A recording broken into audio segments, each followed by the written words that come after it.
Hello dear friend, welcome back again. पुन्हा एक तुमचं आपल्या यूट्यूब चॅनलवर स्वागत करतो. आपण चालू घडामोडीची जी काही सिरीज आहे ते आपण सिम्प्लिफाईड या इयरबुकमधून ही सिरीज चालू केलेली आहे. आणि या सिरीजचा फायदा येणारी राज्यसेवा एक्झाम आणि येणारी कंबाईन एक्झाम आणि इतर सर्व सेवा एक्झाम यासाठी अतिशय महत्त्वपूर्ण ठरणार आहे. ज्यांच्याजवळ सिम्प्लिफाईड 2024 इयरबुक नसेल त्यांनी ही सिरीज फॉलो केली तरी चालेल. कारण की या बुक्समधून माझं सिरीज घेण्याचं एकच उद्देश की मागील जी की 2023ची PSIची मेन्स एक्झाम मी दिली त्यामध्ये मला करंट अफेअरमध्ये 10+ जे की क्वेश्चन्स अबोव जे आहेत काही प्रश्न माझे सिली मिस्टेकमुळे चुकले आणि हे एवढे प्रश्न करंट अफेअर्समध्ये या बुकमधून मला हेल्पफुल हे बुक ठरलेलं आहे. मग अशाच पद्धतीने ही सिरीज फॉलो केली जर तुम्ही आणि फर्स्ट टाईम व्हिडिओ बघितला आणि सेकंड टाईम जेव्हा व्हिडिओ बघता जे की हायलाईट मी केलेले मुद्दे तेच तुम्ही तंतोतंत तुम्ही पाठ करून घ्या, लक्षात ठेवा आणि येणारी एक्झाम जी आहे निश्चितच तुमचा या व्हिडिओच्या माध्यमातून फायदा होईल. करंट अफेअर्ससाठी इतरत्र काहीच वाचण्याची गरज पडणार नाही आणि तुम्ही तुमच्या सोयीनुसार ही व्हिडिओ सिरीज तुम्ही बघू शकता. आपल्या यूट्यूब चॅनलवर ही संपूर्ण सिरीज अवेलेबल असणार आहे. यासाठी तुमची साथ हवी. कमेंट बॉक्समध्ये काही तुमचे काही प्रतिक्रिया असेल ते तुम्ही नमूद करू शकता. आणि आता आपण ही व्हिडिओ सिरीज चालू करूया. यामधील पहिला भाग आहे आपण फर्स्टपासून स्टार्टपासूनच चालू करणार आहे जे की राजकीय घडामोडी. आता कशा पद्धतीने आपण हे न्यूज घ्यायच्या आणि यामध्ये जर बघितलं तर कोणत्याही बुक्समध्ये न्यूज आपल्याला ब्रीफ नॉलेज यासाठी दिलेले असतात, पण परीक्षेच्या मुद्दे जे की परीक्षेच्या दृष्टिकोनातून परीक्षेच्या प्रश्नामध्ये काय आपल्याला पॉईंट मेन्शन करून प्रश्न विचारू शकतात हे महत्त्वपूर्ण आहे, आपल्याला लक्षात ठेवणं आवश्यक आहे. तर पहिली न्यूज आहे जे की नारी शक्ती वंदन अधिनियम जे काय आहे. आता हे नारी शक्ती वंदन अधिनियम नेमकं काय आहे? नेमकं आता हे अधिनियम कशासाठी आणला नेमकं, जे की लोकसभा आणि राज्याच्या काही विधानसभा आहे आणि यामध्ये महिलांना 33% आरक्षण यासाठी ही अधिनियम आणलेला आहे. आणि यासाठी 128 जे काही विधेयक आहे यामध्ये मेन्शन संसदेत पारित केलेलं आहे. आणि द्रौपदी मुर्मू यांनी जे काही आहे यांच्या स्वाक्षरीनुसार 106वी घटनादुरुस्ती या कायद्यामध्ये रूपांतरित झालेलं आहे. मग नेमकं विचारेल काय महत्त्वाचं पॉईंट, तर यामधून तुम्हाला विचारेल जे की राष्ट्रपतीची मंजुरी नारी शक्ती वंदन या अधिनियमाला कधी मिळाली, केव्हा मिळाली, हे महत्त्वपूर्ण पार्ट आहे की जे की 28 सप्टेंबर 2023ला मिळाली. मग 18 सप्टेंबर मंत्रिमंडळाची मंजुरी 2023, त्यानंतर 19 सप्टेंबर लोकसभेत सादर, लोकसभेत मंजूर 20 सप्टेंबर आणि 21 सप्टेंबर राज्यसभेत मंजूर झालेला आहे.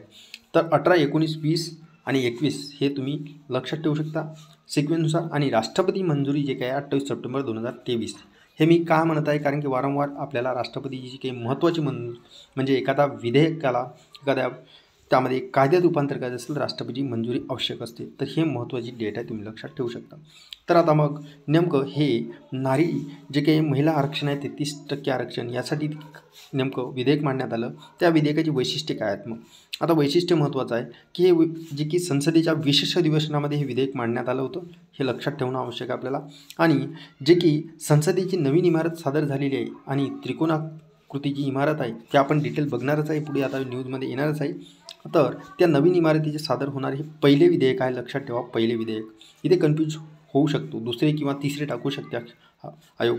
आणि इथेच अशाच पद्धतीचे प्रश्न इथून आपल्याला ऑप्शन्समध्ये खेळतात आयोग. तर पंतप्रधान नरेंद्र मोदी यांनी या विधेयकाला नारी शक्ती वंदन अधिनियम असे म्हटलेले आहे.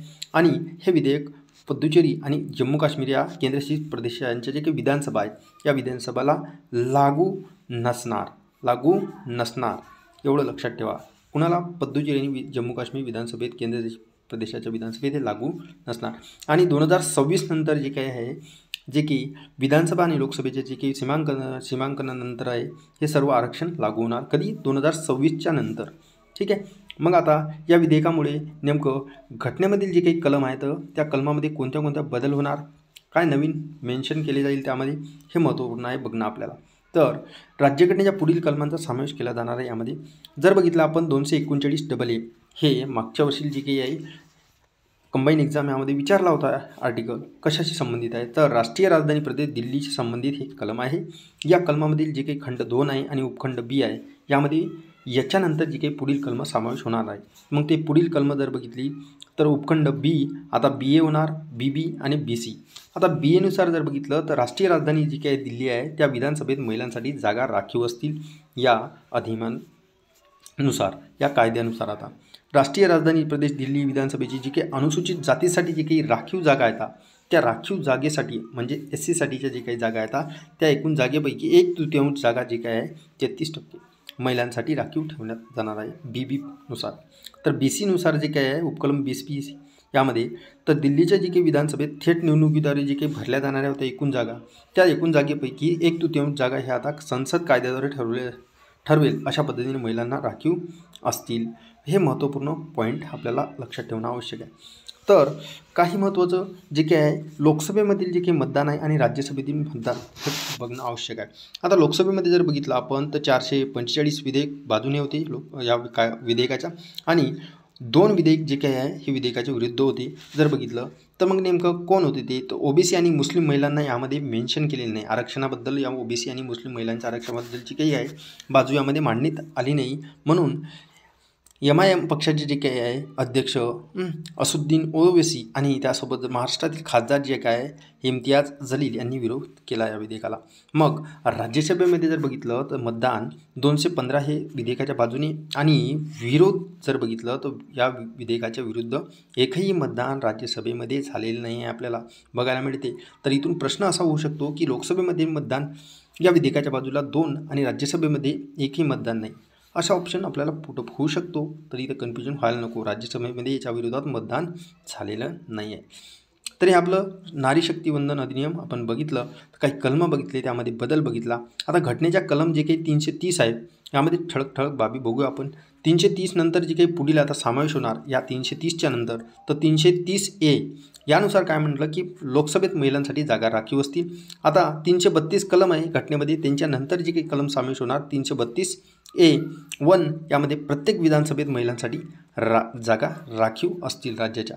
आणि 334 नंतर जे काही कलम आहे त्याच्या पुढील कलम ॲड होणार 334A(1) यामध्ये असं म्हटलेलं आहे जे की लोकसभा, राज्यसभा, विधानसभा जे काय आहे आणि दिल्ली जे काही आपली राजधानी आहे या प्रदेशांच्या विधानसभेत महिलांच्या जागांचे जे काही आरक्षण आहे संबंधित आहे हे घटनेत तरतूद 128वी घटनादुरुस्ती यानुसार 2023 नुसार लागू झाल्यानंतर होईल.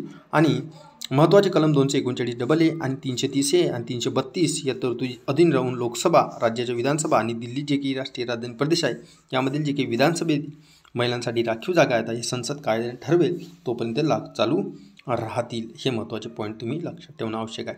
आता एवढे पॉईंट परीक्षेमध्ये आपल्याला एक्झाममध्ये आयोग या नारी शक्ती अधिनियमावर महत्त्वाचे पॉईंट काय टाकणार मग विचार करा. एवढं सारं वाचण्यापेक्षा आपल्याला कुठून प्रश्न पुटअप होऊ शकतो हे तुम्ही कधी होईल जेव्हा पेपर ॲनालिसिस करतो आपण.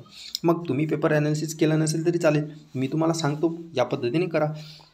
विधेयकाची वैशिष्ट्ये बघायची आणि लोकसभेमध्ये मतदान आणि राज्यसभेमध्ये मतदान 2 पॉईंट लक्षात ठेवायची. लोकसभेमध्ये मतदान 2च विरोधात झाले आणि राज्यसभेमधील जे काही मतदान आहे एकही विरोधी नव्हता या अधिनियमाला. तर या राष्ट्रपतीची मंजुरी 28 सप्टेंबर 2023 रोजी झाली. एवढं लक्षात ठेवणं आवश्यक आहे. आणि काय कलम होते त्या कलमामध्ये कोणत्या बदल होईल हे महत्त्वपूर्ण आहे आपल्याला. तर एक डीपमध्ये जर बघितलं आपण आता तर पहिली लोकसभा जे काय आहे पहिल्या लोकसभेमध्ये 5%च महिलांचे प्रमाण होते.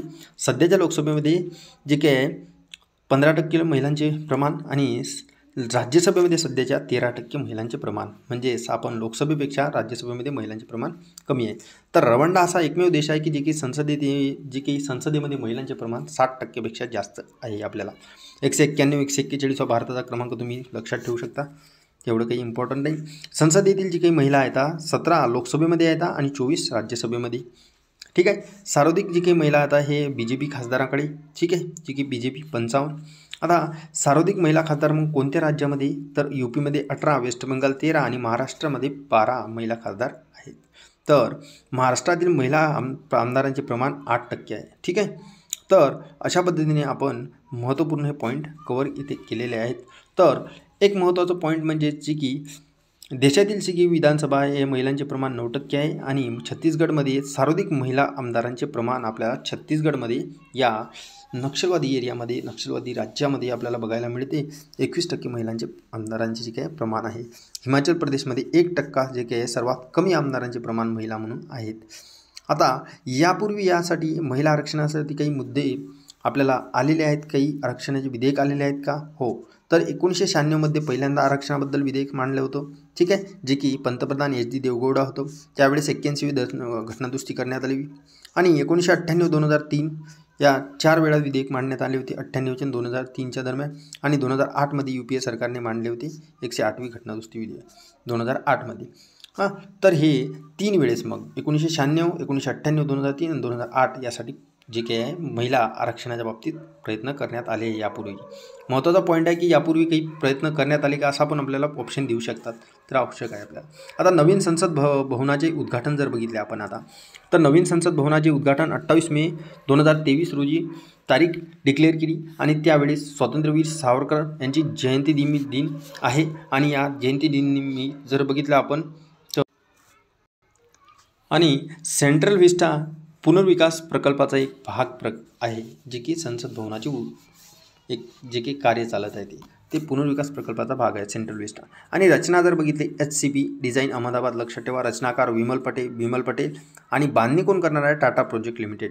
आणि त्यामध्ये मजले 4 आहेत, उंची 69.6 मीटर, हे तुम्ही लक्षात ठेवलं नाही चालेल, पण आकार लक्षात ठेवा त्रिकोणी आहे. 64,500 चौरस किलोमीटर क्षेत्र आणि मुख्य द्वार 3 महत्त्वाचे, ज्ञानद्वार, शक्तिद्वार आणि कर्मद्वार, हे 3 मुख्य द्वार आहे, लक्षात ठेवणं आवश्यक आहे. तर पुढे महत्त्वाचे पॉईंट आहेत काही, जे की हेच पॉईंट आपल्याला विचारू शकतात, बाकी किचकट यामध्ये जायचं नाही आणि ते काही आयोग विचारत नाही. तर लोकसभेची जी काही रचना आहे, मोर हे राष्ट्रीय पक्ष आहे, या पक्षाच्या थीमवर लोकसभेची रचना आहे.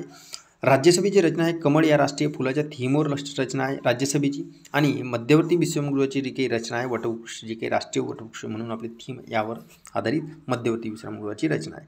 आता जर बघितले आपण आसन क्षमता, नवीन संसद आणि जुनी संसद यामध्ये काय, तर आसन क्षमता जी काही नवीन संसद तयार झाली त्यामध्ये लोकसभेमध्ये 888 आसन क्षमता आहे, राज्यसभेमध्ये 384.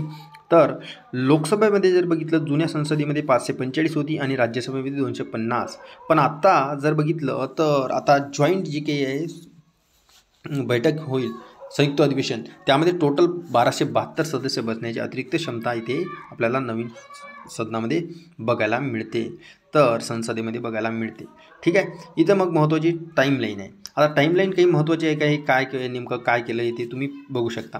तर टाईमलाईन महत्त्वाची काय आहे की संसद भवनाच्या इमारतीची बांधकामाची सुरुवात कधी केली होती? 15 जानेवारी 2021 आणि 28 मे 2023 जे काही उद्घाटन करण्यात आलं. जवळपास 2 वर्ष तयार होण्यास लागले. हे आपण डिटेलमध्ये आधी बघितलेलंच आहे, तुम्ही बघू शकता. तर एक महत्त्वाचा पॉईंट आहे की जे की 4थ्या नंबरचं नेमकं नवीन संसद आपलं जे काही आहे, हे 4थ्या नंबरची जे काही आहे जगातील 4थ्या नंबरची इमारत ठरली आहे मोठी.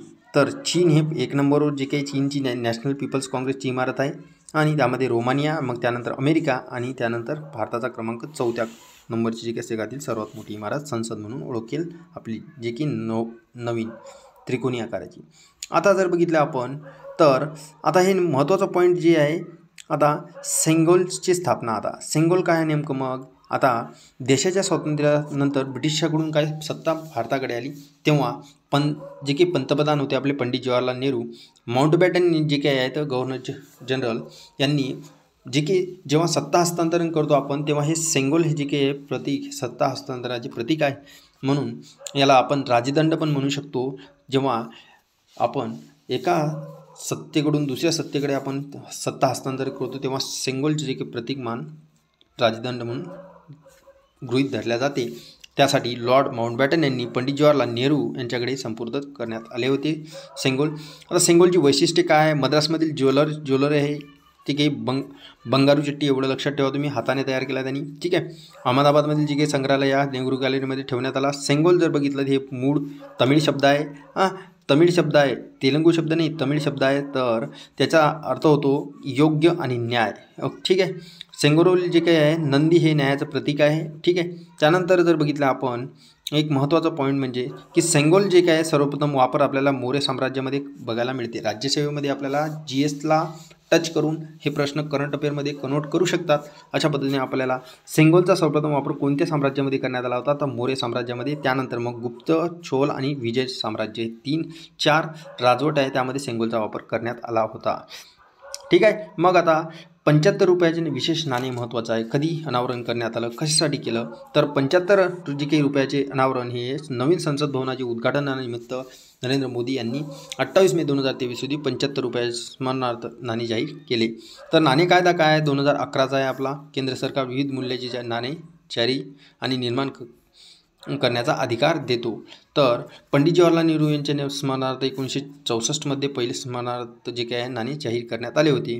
तर या नाण्याचे वैशिष्ट्य जर बघितलं तर पुढील बाजू ही आहे आपलं, ठीक आहे, आणि मागील बाजू जर बघितली तर एक जुनी संसद भवन आणि नवीन संसद भवन.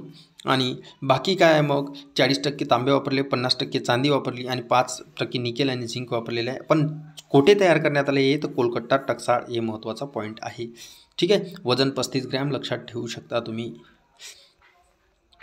पुढे जर बघितलं आपण आता जुनी संसद आता संविधान सदन म्हणून ओळखले जाणार आहे, तुम्ही हायलाईटमधून वाचू शकता, ठीक आहे. आता जुन्या संसदेची जी काही वैशिष्ट्य आहेत यामध्ये वैशिष्ट्य वाचण्याची काय, नवीन संसद तयार झालेली आहे, जुनं संसद विचारणार नाही आपल्याला, पण तरी पण बरोबर बघून घेऊ, ठीक आहे. सर एडवर्ड लुटियन्स आणि त्यासोबत हर्बर्ट बेकर हे रचना यांनी केली आणि पायाभरणी केली 12 फेब्रुवारी 1921 ड्यूक आणि कॅनॉट यांच्या हस्ते, ठीक आहे. बांधण्यासाठी कालावधी 6 वर्षे लागला. नवीन संसद आपली तयार झाली 2 वर्षामध्ये, म्हणजेच ॲडव्हान्स टेक्नॉलॉजी आली, टेक्नॉलॉजीचा वापर चांगल्या पद्धतीने, पण तसेच पैसे पण लागले टेक्नॉलॉजीच्या पद्धतीने. बांधकामासाठी एकूण खर्च 83 लाख रुपये, ठीक आहे. तर अशा पद्धतीची काही जुन्या संसदेचा आपल्याला बघायला मिळते. तर आता अविश्वास प्रस्ताव फेटाळला. तर नेमका अविश्वास प्रस्ताव आता नेमकं काय आहे ते बघणं आवश्यक आहे आपल्याला.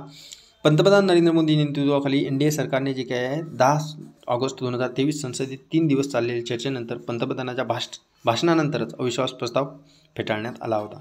नेमकं मग हे काय, तर कनिष्ठ गृहाचे जे काही लोकसभाचे काही सभापती आहे तो कोण, ओम बिर्ला यांनी जे काही बोलावलेले जे काही आवाजी मतदान आहे या आवाजी मतदानामध्ये प्रस्ताव हे पराभूत झाला आणि लोकसभेचे जे अध्यक्ष ओम बिर्ला यांनी सत्ताधारी सरकारविरुद्ध अविश्वास प्रस्ताव मान्य केला होता. स्वातंत्र्य भारताच्या इतिहासातील हे 28वा अविश्वास प्रस्ताव ठराव आहे. तर पंतप्रधान नरेंद्र मोदी हे जर बघितलं तर असे पंतप्रधान आहे की त्यांना स्वातंत्र्य भारताच्या इतिहासातील 28वा अविश्वास प्रस्ताव फेस करणे गरजेचं पडलं, ठीक आहे. आता हे मग नेमकं काय घडलं होतं, मणिपूरच्या मुद्द्यावरून हे इंडिया आघाडीच्या विरोधी पक्षाने त्यामधील जे काही खासदार आहे गौरव गोगोई यांनी प्रस्ताव मांडला होता. आता नरेंद्र मोदी जर बघितलं तर हे अविश्वास प्रस्ताव सामोरे जाणारे ही आता दुसरी वेळ आहे त्यांची, कारण की 2018मध्ये त्यांना आंध्र प्रदेशच्या विशेष दर्जासंबंधी जे काही आहे त्या मुद्द्यावरून त्यांना या अविश्वास प्रस्तावाला सामोरे जावे लागले 2018मध्ये. मग यावेळेसची जी काही आहे दुसरी वेळ आहे नरेंद्र मोदीची जे की अविश्वास प्रस्तावाला सामोरे गेले. तर हे अशा पद्धतीने आपण ही अविश्वास प्रस्तावाची माहिती आपण बघितली.